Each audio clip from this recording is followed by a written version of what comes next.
Are you ready to be a new Nigeria?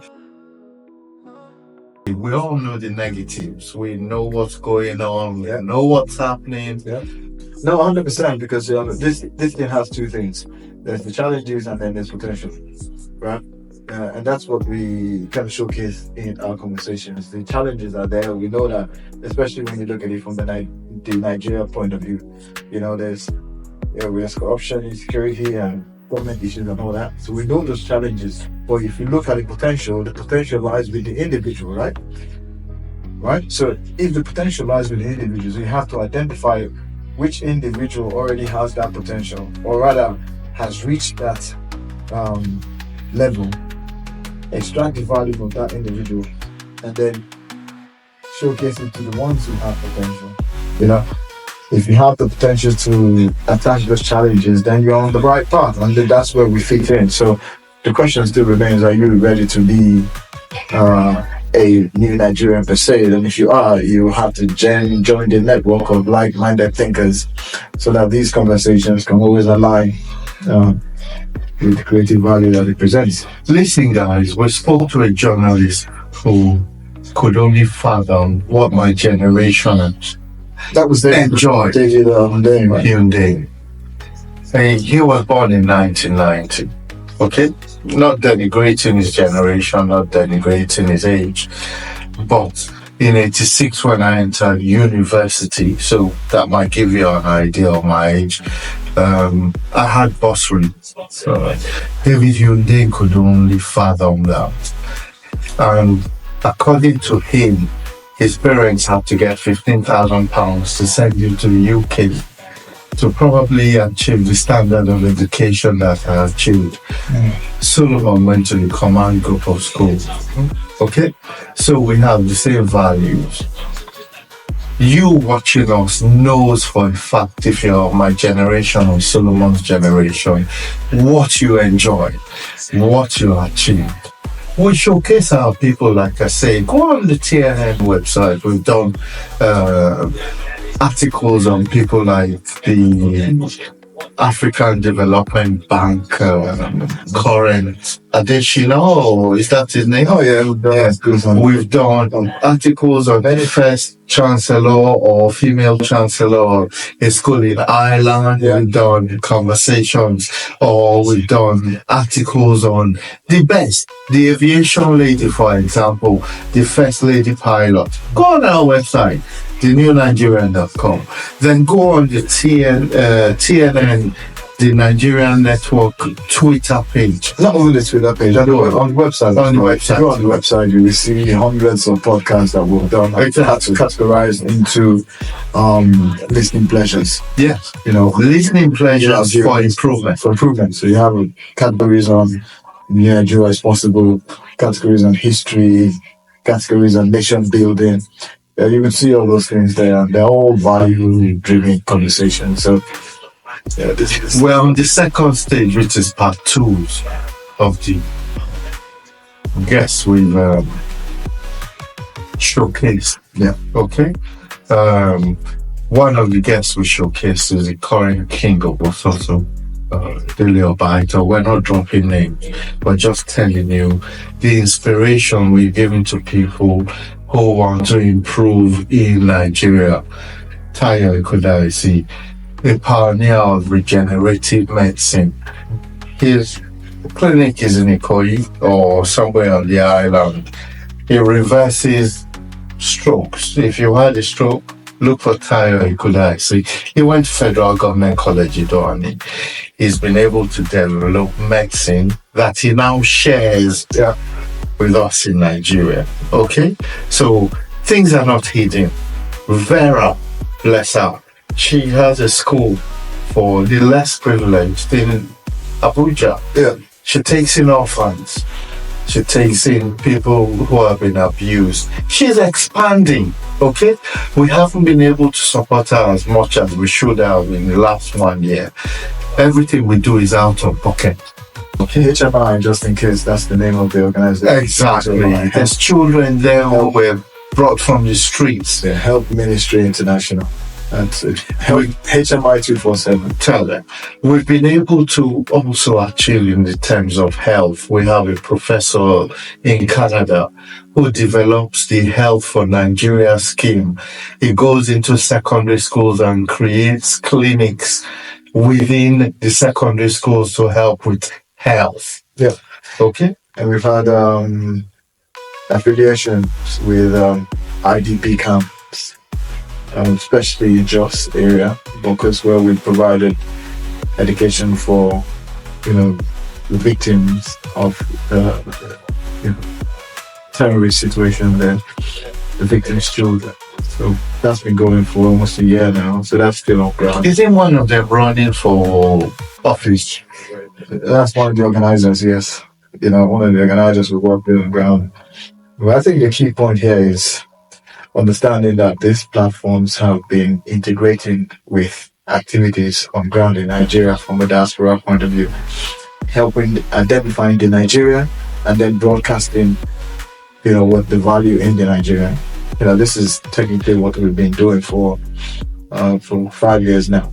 But are you listening as a Nigerian? Are you ready to become a new Nigerian? If you are, then engage with the platform. Engage with yourself. It starts from you as a new Nigerian. Try to define yourself. Try to know that you can be better.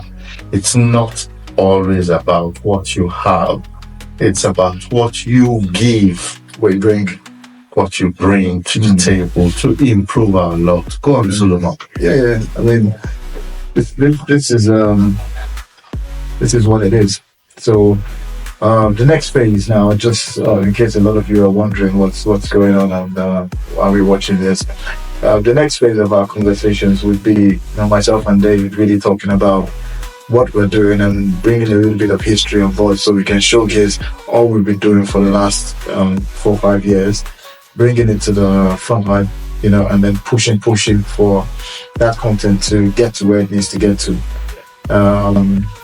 We would have situations where we would have podcasts just one-to-one like this, and podcasts where we would revisit what we have done and speak about that particular conversation and explain it in detail, and then relate it to what is happening now. So you will see a lot of that kind of content going forward. But most importantly, you will see changes in operational standards. Where, for instance, now we are out in Germany doing this podcast, so you might see situations where we might be in different countries or different locations, bringing you the same kind of diaspora value. The energy we've always had from the last 5 years, just showcasing that energy. So yeah, exciting times ahead. I didn't want to talk about our trip. We're in a small town called Memmingen. Yeah, we've got videos to show you where we've been, how the people are all united, how they enjoy their weekends. We want to bring improvement to our country, Nigeria. We want us to be new Nigerians. Again, remember, nobody stops you from trying to make money, be who you are, but you can give more. You can improve the lot of the generations coming. How long does my generation have? I don't mean to be morbid, I beg your pardon if I am, but how long does my generation have? We need to make sure that the unity of our country remains the same. That's the essence of our upbringing. I went to a unity school. Solomon went to a command school, which is also a unity school. The idea was to develop one Nigeria. The idea was to develop unity. We're lucky in terms of the caliber of people we bring onto our podcast at the minute who believe in one Nigeria. Yeah. Let's not forget, it's not always doom and gloom. Praise Nigeria, we have things going for us. Yeah. Fantastic things going for us. Improvements every day, even if it's a trickle. How can you key in? Join the new Nigeria and look for our platforms. Send us invitations to come on the platform. Let's do you. I think it's key. You mentioned Praise Nigeria. That's another project that we've parked for a while, and we're looking to revive within the next couple of months. And that's really centered around understanding what Nigeria is at this particular time, and then giving it the praise it deserves. Because some people forget that our democracy is less than 100 years old. So we're still learning, we're still tweaking. If you look at it from the ground, overarchingly, we're still learning. We still have baby steps. So when we decide to praise the country, we know the ills, but there's a lot of good things that happen that can surpass the ills. So how do we highlight those things and give it its deserving praise? So that would be something that the platforms would be focusing on as well. Once we have this organized properly, have the logistics. So Solomon, what you're saying is, we know the ills. Yeah, we do always have. How can we counter the ills and improve the nation, Nigeria, that gives birth to the new Nigerian, who can only operate through the Nigerian network? Don't you forget that. Once you think or believe you are a new Nigerian, then you must align with the Nigerian network. Well, you have to, because that's what showcases the value that we have. That's what it will amplify you as a new Nigerian. Yeah, there's no. But again, it's really about that value, praising the country for what it is. Anyhow, we looked at it. We've tried on so many levels. Individually we tried, as a collective we tried. We know what our problems are, leadership being the key. But if you look at the problem per se, it's fixable. But we can't stop hoping for a better situation. So we have to align or rather be the right side of history, don't we? We do. The right side of history. Which is what, us just making sure we align with progress, we align with people who are doing what is right, we align with organizations and individuals who have that mindset of wanting the country to be great. It must come from the head. That's where it starts from. We don't want to ramble on. We told you in essence who we are, what we do. We're not rambling anymore. We'll let you guys take what we've said, think about it, join the network, speak to the new Nigeria, and go to our platforms. We're on Twitter, YouTube, Facebook, TikTok. Join. Your support helps us grow in terms of the space. That's our cue. Hold that thought. All right then. Thanks, David. We'll talk to you guys later.